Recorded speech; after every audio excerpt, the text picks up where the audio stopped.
gue lebih kaya dari lu, artinya gue lebih pintar. Hidup lu pas-pasan, nggak kaya, berarti lu nggak pintar. Oke, gue percaya kalian semua sering dengar kalimat-kalimat kayak gini di internet, di lingkungan atau di sekeliling kalian. Nah, besok kalau kalian dengar lagi, silahkan bantah dengan video ini. Jadi video ini gue buat bertujuan untuk menunjukkan ke kawan-kawan semua bahwa yang namanya kecerdasan ternyata bukanlah determinan utama dalam mencapai kekayaan, melainkan hanya salah satu variabel dalam ekosistem yang jauh lebih kompleks, teman-teman, yang mencakup akses terhadap sumber daya, modal sosial, keberuntungan, serta struktur ekonomi makro. Jadi bidang ekonomi, psikologi, sosiologi, di mana dalam penelitian tersebut diketahui bahwa hubungan antara kecerdasan dan kekayaan itu sifatnya lemah hingga moderat. Tapi ya, supaya teman-teman pahami, untuk jadi orang yang tajir melintir dan jadi konglomerat gitu ya, ternyata kecerdasan aja nggak cukup, teman-teman.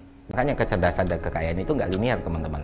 Bahkan individu dengan IQ tinggi tidak memiliki keunggulan dalam akumulasi kekayaan bersih berdasarkan sampel yang dia kumpulin ya, dibandingkan mereka yang memiliki IQ rata-rata.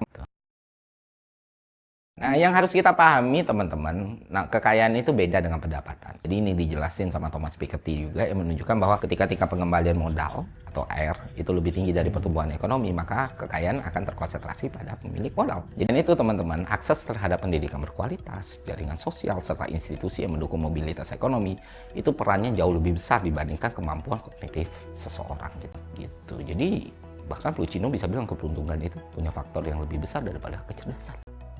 Nah, dalam kerangka ini, kita akan paham bahwa kecerdasan hanya berperan sebagai alat, bukan sebagai faktor utama. Jadi sekarang, kalau misalnya kekayaan itu tidak menentukan, Bang, terus apa yang kita lakukan supaya kita bisa lebih kaya? Pertama, teman-teman, yang lu harus pahami adalah positioning. Kedua, network. Padahal mereka bukan hoki, mereka ada di jaringan atau di networking yang bikin mereka mendapatkan opportunity atau kesempatan duluan gitu. Ketiga, lu harus memperbesar kesempatan lu untuk mendapatkan laku. Selanjutnya leverage. Terakhir, timing. Lu terlalu telat, upside-nya udah diambil orang lain. Jadi lu harus sensitif sama yang namanya momentum. Dan sensitivitas itu bisa lu latih dengan pattern recognition dari pengalaman yang panjang. Dan terakhir, yang paling jujur ya, lu nggak bisa eliminate randomness.